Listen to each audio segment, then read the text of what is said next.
As we're going through our lessons here through church history, you'll notice we went really fast at the very beginning. So we talked about the nature of the church, what the church is, and then we were skipping through a lot of centuries as we went along.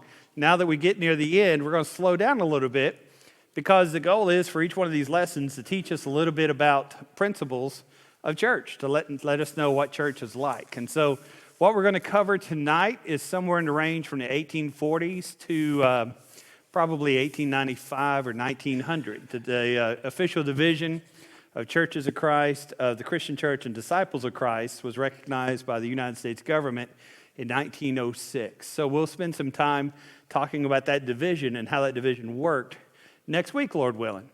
That will be lesson 11. Lesson 12, we're going to talk about the church in Kentucky, how we ended up here like we did.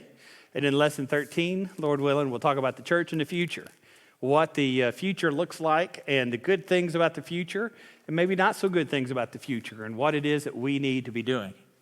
So as we get started, so you notice in the first paragraph, the church during this time is growing quickly. Remember, we talked last week about different characters. Abner Jones, Elias Smith, these folks who were up in New Hampshire who studied themselves out of being Methodist. We talked about Barton W. Stone, who studied himself out of the Presbyterian Church.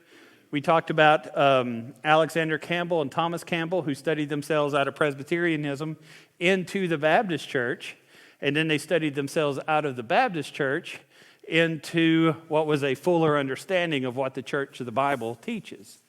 And so as you go through that lesson last week, what you'll notice, none of these guys knew each other. Thomas Campbell and Alexander Campbell, even though they were father and son, came to the realization of what they understood the Bible taught, even though they were in different continents. Alexander was going to college in Scotland, and his father, Thomas Campbell, was preaching in Pennsylvania. But as you go through that, notice they're all in different parts of the country. This is back before Facebook, Telegraph, or anything like that, and they're all coming to the same realization. We've come to a perfect storm, you would say a perfect time, where now people have the Bible and can read it. Now people are in a place where politically, if you want to change your religion, you're welcome to. Remember back in those days in Germany, if you weren't a Lutheran, you could end up in jail. In Spain, if you weren't a Catholic, you could end up in jail. In England, you had to be a member of the Church of England. That's the reason the Puritans came over. Right now, we are in a perfect storm. You can actually read your Bible for one of the first times in history and determine that you want to be a part of the Lord's church. The king doesn't tell you where you have to go. Your culture doesn't tell you where you have to go. There is freedom of religion. Great stuff. And so as people begin following just the Bible, notice the way in which the growth goes. Let's see, I think I have down here in the 1830s, we number around 20,000 people. 1860s, you're over 200,000. 1880s, you're over 500,000. By the time you get to 1900, there's well over 1 million, somewhere in the range of 1.4 million. So you can imagine the church is doubling and doubling and doubling. It feels like the book of Acts as these things are going through. Well, the question is, why? Why did the church grow in the Restoration movement in that time? Well, you have culture. Second Great Awakening. If you ever took American history during this time, you see where the Second Awakening comes through. Your Jonathan Edwards, Sinners in the Hands of an Angry God. That's past. Now we're to a new era. And so a lot of churches are growing. People are becoming very religious during this time. And this thing is cranking up. And in the middle of this, you have the Lord's church. And the beauty of the Lord's church is this. We don't understand it because many of us grew up in the church. We didn't come out of denominationalism. The beauty of Christianity is it is so simple. It's a very simple message, and it's a very simple thing to follow. You don't have to rely on the preacher to tell you what to believe. You can stick a guy on an island, as we'd say. And Luke 8:11 tells us that the seed is the word of God. So you could be stuck on an island. You pull out your New Testament, you could figure out how this works. And it doesn't take that much work to do. And so the gospel is very simple. A lot of people, oftentimes during this time and even today, are very bewildered by the church. Because typically, if you look in the phone book, which we don't have phone books anymore, but if you look online, you'll find a Church of Christ. And as you find one of those churches, 8 times out of 10, you'll walk into that place, and those folks teach the same thing as they do here. It looks the same as it does here. Now, in some of the bigger cities, some places where it's more progressive, you got some creative folks. But they would always wonder, how could you have so many different congregations and they all teach the same thing if you don't have a pope, you don't have a bishop or an ecclesiastical structure over everything, telling everybody what to believe, telling everybody what to do? If you don't give them a creed, you don't have a man who is in charge of everybody, how in the world are churches of Christ so unified, and how does it work so well? And it's a very interesting concept when you look at it, because you read these guys in the Restoration movement, different backgrounds, different places they're from, they all come together, and they all look just alike. It's a simple gospel message. And what is that gospel message? Jesus. You focus on Jesus, and you focus on the church. And as a church, and me as a preacher, that's got to be what the lesson revolves around. You've got to talk about baptism. Baptism is for the remission of sins, right? Acts 2:38. It's a reenactment of the death, burial, and resurrection of Jesus Christ, Romans 6:3 and 4. You've got to focus on the Lord's Supper. How often do you take the Lord's Supper? We see in Acts chapter 20 and verse 7, they gathered together on the first day of the week. And you see that practice of the church. Acts 20 verse 7, they did that to take the Lord's Supper. 1 Corinthians 16, 1 and 2, they did that as they gave of their means. Contribution to church. Acts 2, 42 through 47, they met on the first day of the week in order to hear the apostles' doctrine. And so you look at those things and you see it's a very simple, basic message. Now you look at 1 Corinthians chapter 1 and verse 10, and in that passage, Paul says, I've heard from Chloe's household that there's divisions among you, but he says the Lord's church needs to all believe and needs to all teach the same thing. And back in this day, unity was a very important concept to what the Restoration movement was about. It was a very, very central tenet of what these guys were pushing for. And we'll see that next week as we go into it, what that means. But they were very much into, if you just follow the Bible, there would just be one church. Won't be your church, won't be my church, it's God's church. And so just follow the Bible, and that'll get you exactly where you need to go. Second aspect, which we run across, is evangelistic fervor. These guys believed very much so what they believed. And they sacrificed a lot to make sure the gospel was preached. Now, this wasn't just among our fellowship. The Methodists had riders. They'd oftentimes put a preacher on a horse, and he would go and preach at 7 or 8 or a dozen congregations in a day. And they would have a circuit in which they would ride all the time. Well, in Churches of Christ, you see the same thing. You see these gospel meetings that would last and last and last. How many of us in here remember week-long gospel meetings? You remember those? 2 weeks. Oh, man, look how old y'all are. Okay, you remember the 2 weeks, all right? Anybody remember going longer than 2 weeks? Not if it felt longer than 2 weeks. As long as they're getting fed, it lasts. As long as you're getting fed, as long as you didn't run out of chicken. What'd you say? Remember we went morning and night. Yes, the morning and night. I remember the morning lessons.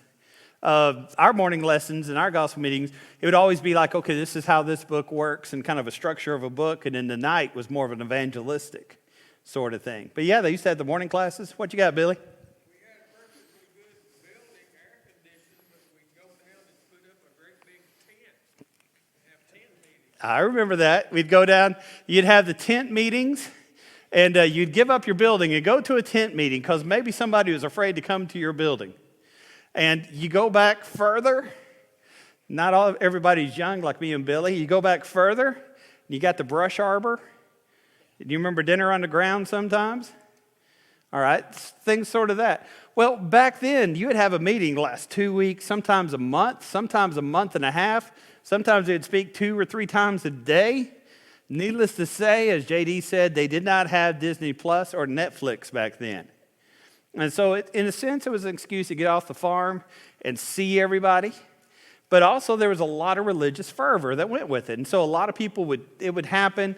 And sometimes, these churches wouldn't have a preacher. And so many times you would have 20 or 30 baptisms at these things. And so it was a pretty big deal. Well, these guys believed what they believed with all their heart. And so there was a lot of sacrifice of church. And there was a lot of work in church. And so those things are pretty big. Now, generally among our fellowship, the buildings weren't all that pretty. Never measured up to some of the denominations and those sort of things. Because a lot of times folks didn't put money in buildings because they put their money in other spots. And so it was very interesting seeing the evangelistic fervor that was bubbling up with these people and the work that was going on with it. All right, third thing that we see is the popularity. When you have this many people obeying the gospel, churches of Christ as we would know it, which is the combination of Christian church and disciples of Christ, these folks were the fifth largest religious group in the United States. And the rate they were going, it looked like they would soon be first. They were growing very quickly and building on top of everybody. And when that happens, sometimes you get the more prominent people in the community who are members of the church. Alexander Campbell, very, very wealthy man. He married a widow, and she was fairly wealthy in her family. So he had Bethany. He had a pretty good spread of land, and he also had a lot of political clout. And so there's several times he would speak before Congress, the United States Congress. Several times in which he would speak at the Virginia State Legislature, which was a very big deal back in these days. You had David Lipscomb. He, along with Talbert Fanning and also James A. Harding, founded Nashville School of Preaching, which eventually became David Lipscomb University. They also had many journals that they would put out, Talbert Fanning and others. James Garfield, he was a member of the church. And what's a famous saying always attributed to him that he said right before he went to go be president? Anybody remember? Stepped down from the greatest position in the land. Yeah, he said, I'm leaving as an elder, leaving as a preacher. He said, my work as a president is a step down because what I've been doing is the greatest job that's ever been there. He kind of ended up becoming a president even though he didn't really want to. Back then, they would have a convention, and they would have an election, and finally they'd say, we're just going to pick somebody nobody likes, and then they would pick somebody. That's kind of how it worked. There was a little bit more backroom stuff to that, and that's the way he was chosen. He was from Ohio. Grant knew him really well, being from that area, and so Grant was handpicked him, and so he went, and he was a very famous person, had a lot of skill. He only lasted 2 months. He was assassinated. And then he only lasted 6 months after that. He was a very interesting person. One of the tricks he'd always do is he could write Greek with his right hand and Hebrew with his left hand at the same time. And that's one of the things he would play around with children, showing off and things such as that. But you see a lot of people, famous people, important people, were a part of the church at this time. And so as it went along, you had some fissures, some lines which would appear.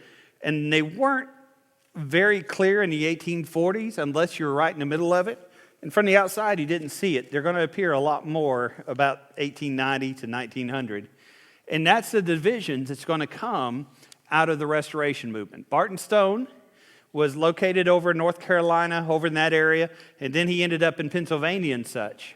And oftentimes, his influence, his work was he just wanted everybody to be Christians. And he focused so much on unity that he was a little bit looser on some other things. Now, he wanted people to be baptized. He wanted them to take Lord's Supper on the first day of the week. But he preached unity all the time. And sometimes perhaps he's a little bit more forgiving than he should have been. And then you had your more southern Christians, folks in Tennessee, folks in Alabama, folks in Texas. And they tended, even though they were the same, and oftentimes would switch back and forth, to focus on unity, but they would focus more so on truth. And they wanted everybody in their church and their fellowship to agree on every single point of doctrine. If somebody had a little bit of a difference of opinion over something that you and I might think was small, or you and I might think was big, they would kind of look at that person with a little bit of leeriness because they wanted everybody to believe the same thing. And so these people were together, but there's still a little bit of stress that was going on. And the stress will grow as we continue along and as we look at some of these things. Well, We're going along. Things are going good. The church is growing. What happens in 1860? We've had the Missouri Compromise. We've had Bleeding Kansas. Civil War. Abraham Lincoln is elected. Slavery is a huge issue, and there's other issues going on. Sectionalism, north and south, rural, urban, all these sort of things. The Civil War strikes. And now you're going to see north versus south and a lot of issues going on. Now, in the middle of all that, you have the Restoration Movement, which has moved through what was called the Western Reserve or the Ohio Territory. Today, you and I would say that that would be West Virginia, that would be Tennessee, that would be certain parts of central and eastern Kentucky, that would be a little bit of northern Mississippi, a little bit of northern Alabama. All right. Now, you look on a map today and you point out all the churches of Christ, guess where most of us are placed? We call it the Bible Belt, right? And so you get the Civil War, and we are right along the fissure line, right along the breaking point. So are you north or are you south? What was Kentucky, north or south? Yes, there were yes, both. It's a border state, right? And so you got this border state going on. Bethany, where Alexander Campbell lived, they actually succeeded from West Virginia, became West Virginia. A lot of those areas through there, some of Alabama wanted to succeed from Alabama and move up north, which is very interesting to think about how in the world that was going to happen. Now, when the U.S. goes to war, usually we do pretty well. I remember many, many years ago when I was in middle school, we would have a little thing on Sunday nights where all of us had to preach. All of us guys together would go. And I graduated, I think, with 14 or 15 kids. And I remember, we each had some time. One of the teenagers that was next to me, he preached on love. And he talked about how love needed to appear and how somebody in World War II wouldn't shoot somebody else or something. I don't even remember what the lesson was about. I just remember afterwards an older man came and he had fought in Iwo Jima. And he told him that he really appreciated the lesson. He said, after being in that war, he said, whenever I see somebody from that country, it still makes my blood boil because we were taught those people weren't even people. And, you do those sort of things. And so oftentimes when you look at the U.S. and see who we fight, we very rarely fight people who look like us. Usually they're Arab. Usually, it's a different language, different country, different people. Because in order to fight a war, you've got to, in your mind, make them not as human as you are. Well, the issue that happens when the Civil War is coming through is suddenly in your congregation, you've got people joining the Union Army and you've got people joining the Confederate Army. In the next few weeks, you may be shooting at each other and killing one another with a bayonet. And so it doesn't work very well. The Civil War didn't work with these border states because they knew the people that they were fighting. And so you have a lot of issues there. And that really rears its head among all these people. Alexander Campbell was a very, very strong pacifist. He's very upset with the Mexican-American War. And you begin reading some of the things that he writes. It's just like Eisenhower's final address when he talks about, if we would save all this money that we spend invading Mexico, he says we could clothe every child and feed every child that's hungry. If we had saved some of this money that we're spending on cannons, imagine all the wonderful things we could do. Eisenhower would come 100 years later and he'd say, let's just not build this aircraft carrier and imagine what we could do of all the schools we could build. That was Alexander Campbell's view. Lipscomb, he was very pacifist. And he went well beyond what anybody else did. But being in Nashville, he knew both sides were going to be coming through. He was very strong on this idea of God's kingdom supersedes any of man's kingdom. And so focusing on Daniel 2:44, he said God's kingdom's totally different. So he was very adamant that people should not vote, people should not talk about politics, and people should not join the army or the military or anything like that. And so you see a lot of that going on through that time. Now, churches of Christ tended to be pacifist until we got to World War I. Now, among all the religious groups in America, we have the most, as far as percentage, of people who volunteer for the military. Audie Murphy was a member of the church, and a lot of the things that happened during that time totally flipped us. And so it's kind of interesting seeing some of those things which happened there. But you see that pacifism.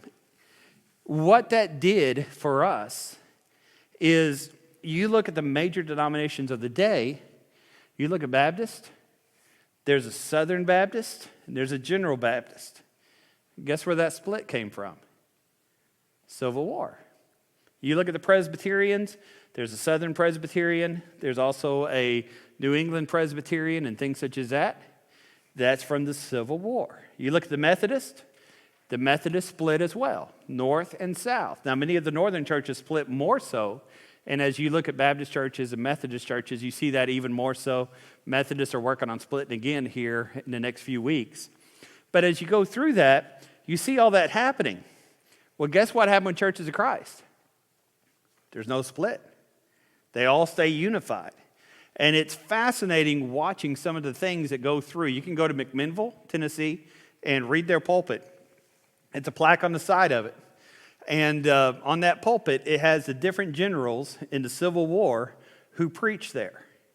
And depending on who won that week, you know, sometimes it was a Union guy, sometimes it was a Confederate guy. The army would come in, occupy the city. They didn't want some regular preacher showing up and saying something terrible. And so a member of the church that was in that army would come and he would preach that Sunday. Now, if the Confederates had a bad week, you'd have a Yankee general come in the next week. And so Garfield preached there, I think, 2 or 3 times, depending on how McMinnville was doing. It's kind of interesting seeing some of that. And you'll see that in Georgia with Sherman marching, and you'll see that especially a lot in Virginia as well. But imagine being a member of a church in McMinnville, the Central Church, and imagine if you're a member there, who's going to preach this Sunday? You know, you might say, man, I hope the Yankees do all right because I like this preacher. You couldn't say that out loud. Or, you know, oh no, the Confederates are winning. This guy's going to be boring. You know, it's kind of interesting thinking about how that switched over, how a person could be a member of the Lord's church, but politics was so out of the building that you stayed unified, and the guy still comes and preaches the same message, even if he's from Ohio, or if he is like Williams, who is from Georgia, who preached at McMinnville several times. He was a colonel in the Confederate Army under, I think, Rosecrans, if I'm not mistaken. It's kind of interesting seeing how that worked. And so that shows how strongly they pushed for unity and how strongly they went through those things. All right, I have talked too much, so we'll have to speed up. 3 lessons that you're going to see through this time. Lesson number 1, possibility of unity. All right, if Lipscomb could keep that church together in the middle of a civil war, of people shooting at each other, what do you think he would say about us today when we have churches which are all fussy and such? Yeah, focus on Christ, focus on the church, find a place where you can glorify Christ with what you do and be a part of that fellowship. Don't hurt the bride of Christ. Do what you can to find a place where you can blossom, you can grow, and you can do well. Of all the prayers Jesus said in John 17, remember, God always answers our prayer. You and I have an opportunity to answer the prayer of Jesus. Lord, I pray these people may be one as I am in you and you in me. You and I have an opportunity to answer the prayer of Jesus. So remember that before you get into a fuss. Number 2, slavery. You've got some crazy preaching from the down south of folks who say, well, slavery is a very natural thing. Certain people, because of the color of their skin, aren't really people. Things such as that. Back before the Civil War, the black folks, white folks, all worshiped together. Mainly because everybody was scared to have black folks worship somewhere where white people weren't, because what would they be thinking? They might be thinking of a rebellion. So oftentimes, they would worship together. After the Civil War, oftentimes African Americans wanted to be in a place where they weren't dominated, and so you had the black church and the white church. Sadly, that's something which continues even today, and sometimes racism can rear its ugly head. And we as Christians have to realize, as Ann just said, we got to get over it. You know, some people have blue eyes, some people have brown eyes. It's okay. We can worship together. Some people have white skin, some people have dark skin. It's okay. We can worship together. Lesson number 3, power of leadership. The church, back in this day, didn't have a pope, but the church had editors. The Gospel Advocate had a huge following. Millennial Harbinger had a huge following. Firm Foundation had a huge following. Be careful who influences you. Be careful who you read, and follow Jesus and not man.